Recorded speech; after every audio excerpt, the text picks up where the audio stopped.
Tonight, Leo Messi, the difference for Barca. Milan ready to give it a go at the Emirates. Bradley Beal stars in thrilling clash in Boston. Zim set to begin Super Sixes against Ireland. And Tiger Woods tees it up at Bay Hill. Very good evening and welcome to Kwese Sports News. Good to be with you once again. Absolutely, from our beautiful continent and all around the globe, we bring you the very latest in the world of sport. Let's start with some football news. Lionel Messi netted his 100th Champions League goal as Barcelona romped to a 3-0 victory against Chelsea last night, sealing a 4-1 aggregate win. The victory saw the Catalan Giants book a quarter-final spot for the 11th consecutive season, the longest streak in the competition. And Ernesto Valverde was full of praise for Leo, who scored twice and set up another. He played like his personality, with responsibility to the team and with football in general. He knows he must make an appearance during key moments and he takes it as an obligation. We knew that he was going to be in top shape during this game, but then again you never know.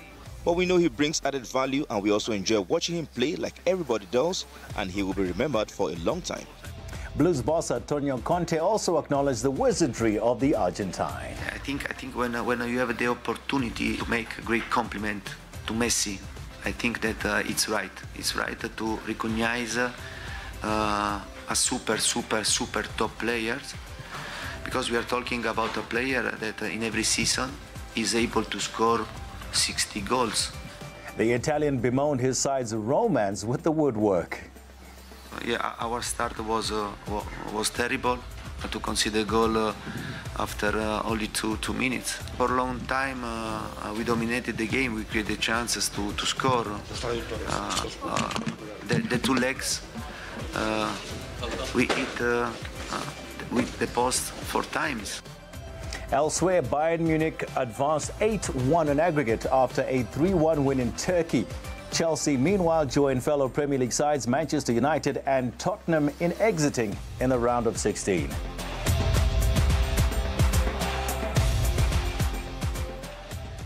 So Messi's first strike against Conte's men was the fastest of his professional career. That, alongside a host of other records, was shattered during the round of 16 stage. With his brace, La Puga has now scored more Champions League goals against English clubs than any other nation. Guess who his favourites are? Arsenal, conceding a grand total of 9. After completing an 8-1 aggregate victory against Besiktas, Jupp Heynckes became the first coach in the competition's history to win 11 consecutive games. The Bavarians have now clinched a quarter-final ticket for the 7th year in a row. That same fixture saw Thiago Alcantara score Bayern's 100th goal for the season in all competitions. Romelu Lukaku's consolation strike against Sevilla was his 200th in professional football. Not bad for the 24-year-old big man. He now only needs 1,081 more to reach Pele's mark. United's tormentor during that game, Wissam Ben Yedder, scored the fastest goal by a substitute this season. He netted after only just 87 seconds on the park. And finally, Real Madrid defender Sergio Ramos received his favorite kind of card against PSG, a yellow. That was his 33rd, an all-time high in the competition, as it cements his legendary status as the chief offender. So sorry, Post Coach. All right, well, both Messi and Ronaldo are streets ahead at the summit of the top scorer section. The Argentine reached his century, 14 games fewer than his eternal rival. Karim Benzema is the only other active player in the top 6. Well, I think Leo Messi is playing like a man who is celebrating. And of course, he had his 3rd son who was born last week. And I think he's playing, like a man who's celebrating that. Yep. But going into the last 8, who is your pick, Tony? I'm going for, romantically, I want Real Madrid to achieve the impossible, but I don't really think they'll do it. I think Barcelona are looking absolutely amazing at the present moment. Liverpool and Manchester City, for me, it'd be good to have an English winner, but the fact that they play so many games over the Christmas period, and I think by this time they always tend to get a bit tired. So I reckon the Spanish clubs and Bayern Munich.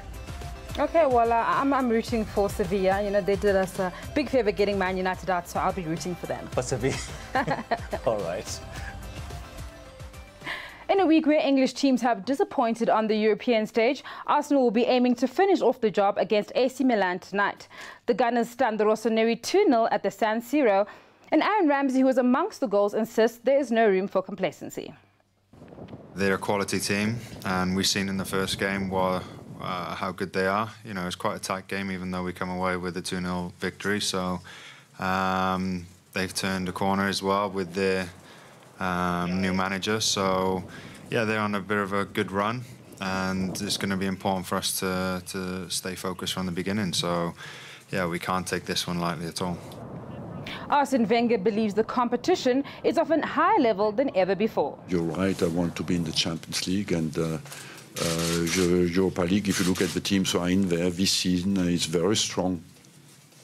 We play Milan to have a chance to qualify for the quarter-final. You know, Milan as well. You look who is in there: Milan, Dortmund, Atletico Madrid. You have Arsenal. You have all the French teams. This competition is maybe this season of a higher level than ever. Despite the deficit, Gennaro Gattuso insists his team can turn the tables. We know it's going to be difficult, but in football and sports in general, there's nothing better than giving all of yourself to change the course of history. We didn't come here just for fun or a little journey. We will try to have another approach and try something different. Another team looking to seal the deal is Atletico Madrid. Now, a superb first leg saw Atleti put 3 past their opponents, with Diego Costa getting in on the act as well. The fiery striker, though, misses out tonight through ankle injuries, and Fernando Torres is set to take his place. As usual, he has a good attitude to work and is ready to help the team whenever necessary. He always shows great dedication, and when he has had a chance to play from the beginning of the game, he plays at full strength as always. Tonight, he has a chance to play from the start. Simeone also believes there is all to play for despite the healthy advantage. You know what I think about cup games? They are complicated. I always care about matches. We want to play with the same dedication as in the La Liga. We need to play with the same spirit. Of course, the atmosphere will be heated. Your fans will be active, of course. Also, there's the snow and cold. We must be prepared for these conditions. All right, after an early kickoff in Moscow, Atletico scored first with Angel Correa netting in the 16th minute. Currently, it's 1-2 in the 49th minute, 49 minutes into the second half. And elsewhere, though, Dortmund traveled to Austria as they hope to overcome a 2-1 first leg deficit. Paris Saint-Germain may have crashed out of Europe, but their supremacy in the French league has continued. While Thiago Motta lost his cool, Kylian Mbappe kept his and finished the game with a brace in a 2-1 victory over Angers. PSG came into this game with 3 points on their mind, and they wasted no time. Red-hot Mbappe struck in the 12th minute with a fine finish. Tracks them a terrific ball towards Mbappe, and there's the opener. It was such a simple goal. The explosive teenager has now been directly involved in 20 or more goals in back-to-back Ligue 1 seasons. A few minutes later, Motta was shown a straight red card after a blatant stamp on his opponent. Well, it's a red card for Motta. The deficit never stopped the table toppers as Mbappe scored a second. Cuts it back, and Mbappe gets his and Paris Saint-Germain's second. The visitors put a goal back in the second half through Cameroon's Karl Tuku Ekambi. Mbappe almost grabbed his hat-trick but was denied by the woodwork as the hosts head on for all 3 points. A sweet victory for Unai Emery, who showered praise on the prolific youngster. Kylian Mbappe is a young player. He chose to be here. He has the qualities to improve a lot. We want him to be 100%. He's a high-level player, but to become an extraordinary player, one of the best in the world, he needs patience. We have to be patient, and he has to be as well. Today he scored twice and he created many chances. He's on track, he will improve himself as we all want, and he will do it step by step. The win moves Emery's men 17 points clear of a second-place Monaco, who have played 1 game less. A 5th league crown in the last 6 seasons look imminent for Les Parisiens.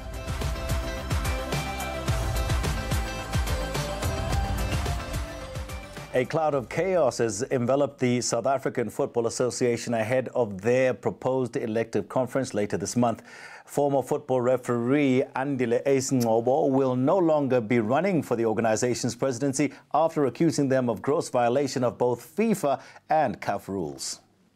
We can't have an election on the 24th of March. It's impossible to have an election on the 24th of March because there are certain things that should have taken place fast, which have not taken place. And they are not age-noble things. They don't come from me. All I have said to SAFA consistently, even before I spoke out publicly about these things, have you perhaps forgotten about A, B, C, and D?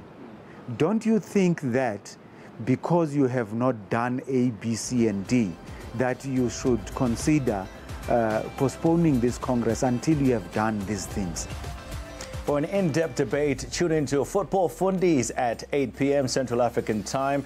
SAFA's turmoil has had a knock-on effect to the national team, of course.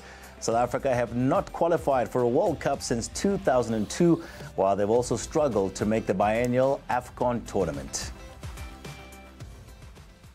In related developments, FIFA representative Herbert Ubal has warned that Greece could face expulsion from international football because of widespread violence and unrest.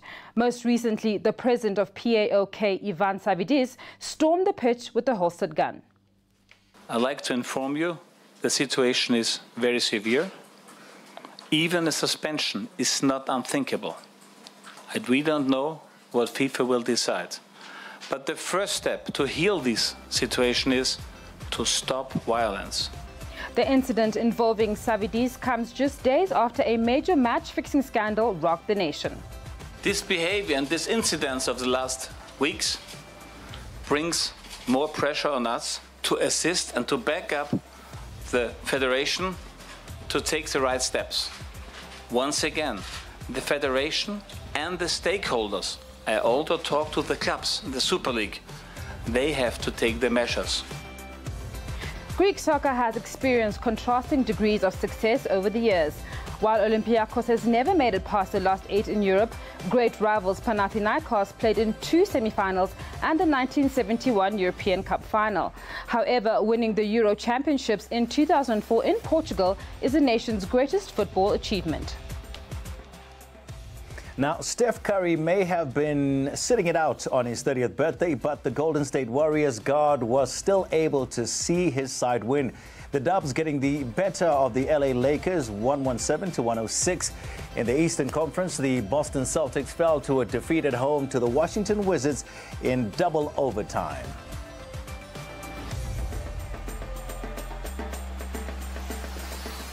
So, Arthur, it was another impressive outing from 24-year-old Bradley Beal. Well, he was the star of the night as the Wizards came back from a 20-points deficit to beat the Boston Celtics 125 to 124 in overtime. This was a tightly contested battle in the Eastern Conference as All-Star John Wall nears his return. Beal has put the Wizards on his back in Wall's absence and has proven why he's an All-Star this year. He finished with an impressive 34 points, 9 assists and 7 rebounds. So the Warriors are facing another short stint without Curry. Could they go all the way if they lost him for the rest of the season? Well, they had lost 2 straight games without him, Tony, so I'm not sure that they would cope without the 2-time MVP for the rest of the season. They did manage to get that win last night against a determined Lakers squad, though. Kevin Durant carried the bulk of the scoring load with a team-high 26 points, and former Lakers Nick Young added 18. There were also clashes in Orlando and Sacramento. Where did your play of the day come from? Tony, it comes from Sacramento, where the Kings beat the Heat in overtime. Buddy Hield with a first quarter off-balance shot at buzzer. That's Hield, and that's good. Great pick. Thanks, Arthur. Looking at Beal's pedigree now, he's been inspirational since the injury to John Wall. The Missouri native went to college in Florida before being picked 3rd overall by the Wizards. That was in 2012 in the draft. Washington up to 5th place now in the East, a game back from the Cleveland Cavaliers in defeat. Boston are 4.5 games behind the conference leaders, the Toronto Raptors. LeBron James and the Wine and Gold are in live action tomorrow morning as they face a tricky trip to Portland to meet a Trailblazers side on a 10-game winning streak. Up next, Zimbabwe set for Super Sixes opener. And Woods chasing record 9th Arnold Palmer Invitational.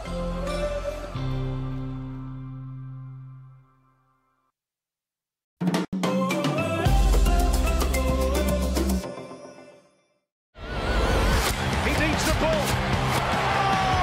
Oh, very nice indeed. Look at him playing up to the crowd.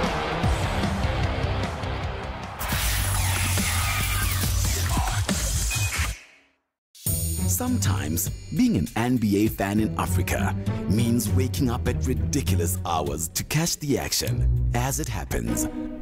But with Kwese Sports playing live NBA almost every night, how can you keep up?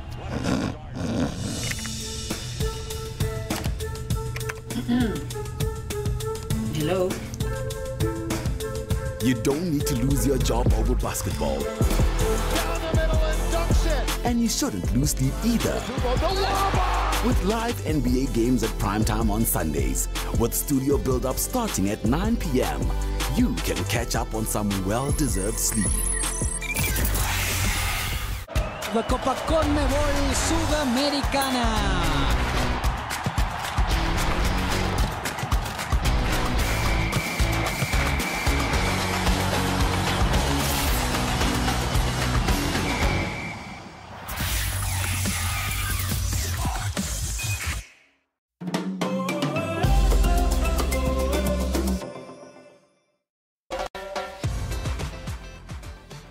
You're watching Kwese Sports News. That's right, we come to you live every weekday evening. Good to be with you. ICC Cricket World Cup qualifier action intensifies tomorrow as Zimbabwe take on Ireland. The hosts have the upper hand going into the all-important clash that sees both teams get their Super Sixes campaign underway. Dirk Viljoen has more from Harare. Tomorrow's game's big. The host nation, Zimbabwe, they'll be supported here at Harare Sports Club. They're up against a very well-organised Irish team who have done quite well in the tournament so far. This is a must-win game for both teams. They can ill afford a rain-off. They need the 2 points. At the moment in the log, Zimbabwe have 3 points. They're closer to qualifying. Ireland only have 2. A win tomorrow will almost guarantee a team a place in the final and a World Cup spot. They need to play, I'd like to think, that Zimbabwe probably have the upper hand if you're a betting man, and probably only because they're at home. They know the conditions a little bit better and they're going to have home crowd support. Ireland, however, are playing some great cricket. Their top order's firing, Zimbabwe's batters not quite firing. It's a big game. The winner of tomorrow will potentially qualify for the World Cup. It is bound to be a thrilling match between Zimbabwe and Ireland at the Harare Sports Club. We're hoping to see a sold-out crowd backing their stars. There were 2 matches today, which included Scotland beating the UAE by 73 runs.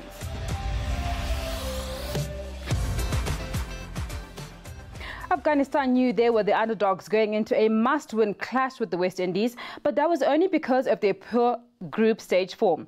They gave arguably their best performance of the tournament, though, to clinch a 3-wicket victory in Harare.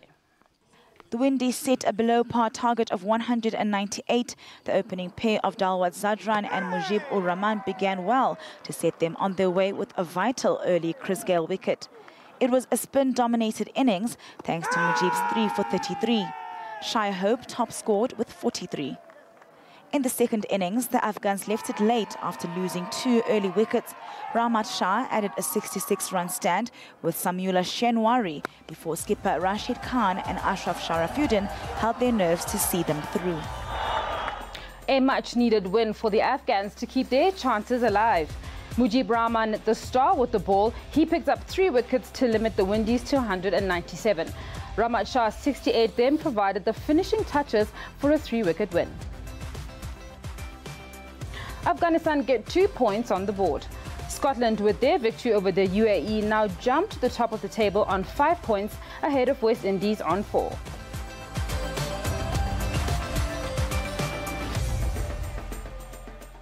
Across the border from Zim, South Africa and Australia are embroiled in a heated test series. The contest is locked at 1 apiece ahead of the 3rd of 4 encounters starting in Cape Town next week.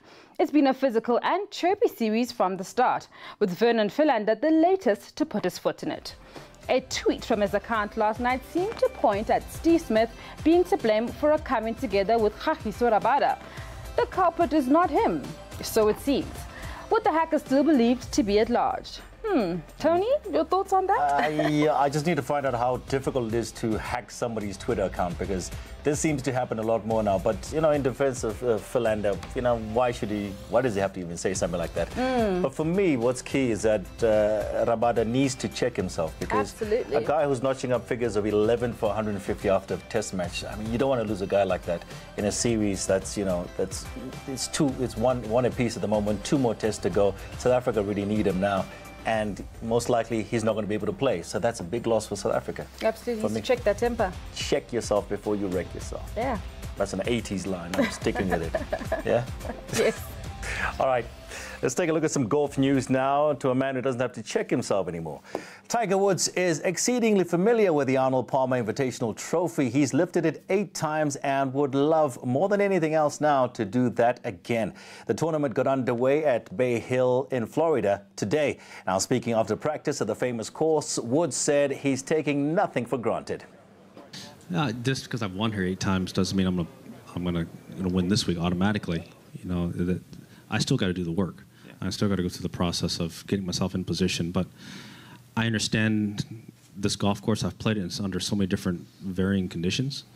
Woods has been making slow progress following yet another comeback from back surgery. Well, I just keep getting better. Just keep making incremental improvements. And I think I've done that. Each and every week I've learned from what I've done. And more importantly, I'm learning my body. I'm learning how I can swing it and not swing it. My recovery, these are all things that are new. After last weekend's run-up performance at the Valsport Championship, he is now finally seeing winning again as a distinct possibility. Very eager, yes, very. I feel like I'm physically able to do it again, and it's going to be a lot of fun. Woods has not competed at Bay Hill since receiving the trophy from the late great Palmer for the 8th time back in 2013. He will now attempt to become the first player in PGA Tour history to win the same tournament 9 times. So Tiger, buoyed by his upturn in form, got his first round off to a great start. He's co-leader early on. Well, he was co-leader, and he went through his first 9 holes on 3 under par, or in 3 under par. As he stands, he's a shot off the pace through 17. The Fed Express remained unstoppable as he clinched a straight sets win over France's Jeremy Chardy in the round of 16 at Indian Wells. The win now puts the Swiss at 15 loves this year, which is his best start since 2006. The world number 1 earned the only break in the 11th game, then served to Love to take the first set. Federer served his 5th love game of the match to wrap up a 7-5, 6-4 win. He will next face South Korea's Chang Yeon in the quarterfinals. Game, set, match, Federer. 2 sets to love, 7-5, 6-4. Meanwhile, South Africa's Kevin Anderson came back from a set down to beat Pablo Carreño Busta. Anderson went ahead 4-2 in the second set and eventually served it out. He went on to win the match on a tiebreaker as neither player showed any intentions of slowing down. The 7th seed next meets Borna Coric. 2 sets to 1, 4-6, 6-3, 7-6. Anderson and Coric kickstarts the quarterfinal action. In other matchups, 6th seed Juan Martín del Potro is the favorite to progress as he takes on Philip Kohlschreiber. Sam Curry and Milos Raonic also have a date on court. Now, in the women's action, it was hardly a walk in the park, but Simona Halep put up a fight to advance to the semi-finals at Indian Wells. She had to battle past Petra Martic from a breakdown in the deciding set. The going got tough for the Romanian when she was broken in the second game of the second set, but she bounced back in the 9th. Martic never trailed in the ensuing tiebreaker and leveled the match. Halep, the 2015 champion, broke 3 games after Martic had taken a 2-1 lead in the 3rd set to wrap things up. Game, set, match, Halep. 2 sets to 1, 6-4, 6-7, 6-3. Halep's opponent in the semi-finals will be Naomi Osaka after the 20-year-old stunned fifth seed Karolina Pliskova. Osaka broke serve in the first game of the match and then again in the fifth to eventually take the first set. In the second set, Osaka won the last 4 games for a 6-2, 6-3 victory. Now she's heading right to the top. Quarterfinal action continues tonight on Kwese Sports. 10th seed Angelique Kerber takes on Daria Kasatkina at 8 p.m. Central African time. Venus Williams will be aiming to prove that age is just a number, like Aaliyah, when she takes on Carla Suarez Navarro at 2 a.m. We've been waiting with bated breath for the 2018 Formula One season to begin, and now it's just over a week away. Current champion Lewis Hamilton is in the final year of his Mercedes contract, but insists he is not in any hurry to extend his deal with the team. The 4-time world champion turned 33 earlier this year and has also expressed uncertainty on just how long he'll continue in Formula One. The Brit says he isn't enticed by the idea of staying in the sport until his 40s. I don't want to stop early. I don't want to stop premature, that's for sure. And so I really don't know what my time is.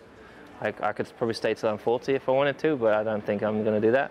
I could stay 1 or 2 more years, but will I, in 2 more years' time, will I still have the excitement that I have now going into another season? I really can't tell you. He might not be sure how long he plans to carry on, but one thing is for sure. The billion-dollar man has had an illustrious career so far, winning 4 championships, 117 podiums, and 72 pole positions along the way. Don't miss any of the action as we bring you coverage of the Australian Grand Prix on Kwese Free Sports. Now, there is some rare mid-month action in our run of Kwese Friday Fight Nights. Tomorrow, Africa is set to take on Europe in Austria. Sadly, though, due to visa issues, it'll be without some of the original African stars. Now, Adeola Dipo is in Vienna with the weigh-in about to get underway. Thanks, Tony. Look, boxing season is well and truly upon us here on Kwese Sports. We've had some fantastic action so far in 2018, and that continues tomorrow. We're in the wonderful city of Vienna in Austria, for where Kwese Sports, alongside Calicoda Promotions, presents to you an Africa versus European boxing extravaganza. That's right. Team Africa will take on their European counterparts tomorrow evening. Now, Team Africa originally did call on the big guns for this one, so we're supposed to see the likes of Elvis Moyo, the WBF African Heavyweight Champion, Sting Gonorrenda, the WBF Cruiserweight Champion, and the Giant King himself, Ruan Vissa, the South African Heavyweight Champion. But unfortunately, due to visa problems, we're not going to see any of those guys tomorrow. It's getting tougher and tougher for African athletes to show how good they are on the world stage, with immigration laws changing and border controls making it tougher for athletes really to do anything on the world stage in terms of sporting events. So we don't get to see those guys tomorrow evening. But it's not all doom and gloom. We do have a Team Africa here captained by an unbeaten African, or should I say an adopted South African now, Vladislav Serenko, who's now full-time based in Johannesburg. So he'll captain Team Africa tomorrow. We also get to see the likes of Patricia Apollo from Uganda, who's a kickboxer, transitioned into boxing, is unbeaten as well in the squared circle. So it'll be good to see how she gets on tomorrow as well. Lambert Fagoum from Cameroon, the unbeaten cruiserweight, who was a very, very good decorated amateur star. He's now making his transition into the into the professional ranks. But the wild card, the guy I can't really wait to see tomorrow, a fellow Nigerian as well, so I'm going to be a bit biased here, Benjamin Adebuyu. Now, if you know anything about K1 kickboxing, this guy is a world star, and he's making the transition to boxing tomorrow. So let's get behind Team Africa as Team Africa takes on Team Europe, Kwese Free Sports and Kwese Sports 1, 8 p.m. Central African time tomorrow evening. Do not miss it. All right, Adia, thanks for that. We can't wait. We'll catch it on Kwese tomorrow. That's it from us. Remember to tweet us using at Kwese Sports using the hashtag Kwese News, and follow us on Facebook, please, at Kwese Sports. And to keep yourself up to date with all the latest sporting news, visit our website at kweseespn.com. Right, that's it from us. I'm off to watch a bit of golf. Good night. From all of us here at Kwese Sports, have a wonderful evening.